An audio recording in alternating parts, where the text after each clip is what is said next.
Inning জুটি জমে উঠল।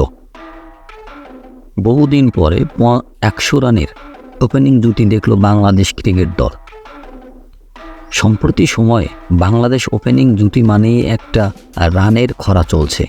অবশেষে সে রানের খরা কাটিয়ে ফিরল বাংলাদেশ দলের 2 ওপেনার তানজিদ তামিম এবং সৌম্য সরকার।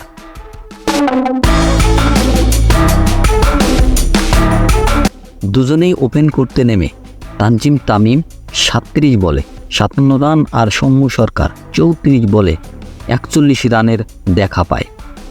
ফর্মের বাইরে থাকা লিটন দাসকে বাদ দিয়েই একাদশে ফেরেন সৌম্য সরকার। আরেক বাহাতি তানজিদ তামিমের সঙ্গে সৌম্য সরকারের এদিন ওপেন করতে নামেন এবং রানও পেয়ে যান দুজনে। হচ্ছিল রান যা করার করবেন তানজিদ তামিম, কারণ পাওয়ার প্লের 6 ওভারের শেষে টিম বাংলাদেশের স্কোর ছিল বিনা উইকেটে 57, যার 80% রান এসেছিল তানজিদ তামিমের ব্যাট থেকে।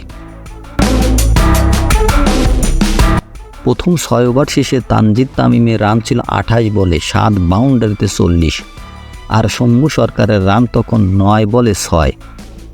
তারপর ধীরে ধীরে বেড়েছে সৌম্য সরকারের রানের গতি। 10 ওভার শেষে বাংলাদেশের রান কোনো উইকেট না হারিয়ে 90।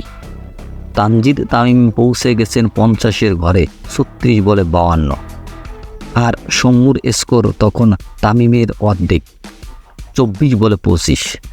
শুরুতে কেন এত স্লো খেলা? এটা কি গেম প্ল্যান নাকি তার নিজের লক্ষ্য পরিকল্পনার অংশ? সৌম্য সরকার কথা শুনে মনে হলো তিনি তাড়াহুড়ো না করে ইনিংসকে যতটা সম্ভব লম্বা করতে চেয়েছিলেন। খেলা শেষে এক গণমাধ্যমে কথা বলতে এসে সৌম্য সরকার ব্যাখ্যা দেন, আমি জোর করে রানের গতি বাড়ানোর চেষ্টা করিনি। তানজিদ তামিম ভালো খেলছিল, তার শটগুলো পারফেক্ট টাইমিং হচ্ছিল, রানের গতিও ছিল বেশ ভালো, আর সে স্ট্রাইকও পেয়েছে অনেক বেশি। আমি শুরুর দিকে স্ট্রাইক পেয়েছি অনেক কম এবং শুরুতে সেট হতে সময় লেগেছে বেশি।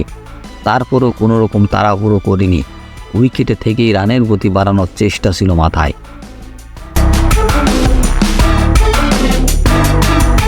সৌম্যকে যারা চেনেন তাদের জানা এমন সব প্রেক্ষাপট দৃশ্যপটে সৌম্য তেড়ে ফুড়ে মারতে যায়, ঝুঁকি নেন নিজের ইনিংসের জন্য। তাতে বেশিরভাগ সময় তার ইনিংসের যবনিকাপাত ঘটে অল্প রানেই। সৌম্যকে অনেক দেরিতে ছন্দে ফিরে পান শেষ পর্যন্ত 120.58 স্ট্রাইক রেটে 41 রানের একটি কার্যকারী ইনিংস খেলে দলকে একটা মোটামুটি ভালো পজিশনে নিয়ে যায়। তার মানে জাতীয় দলের বাইরে থেকে নিজেকে খানিক পাল্টানোর চেষ্টা করেছিল সৌম্য সরকার। অবশেষে তিনি তার পরিকল্পনায় মোটামুটিভাবে সফল হয়েছে।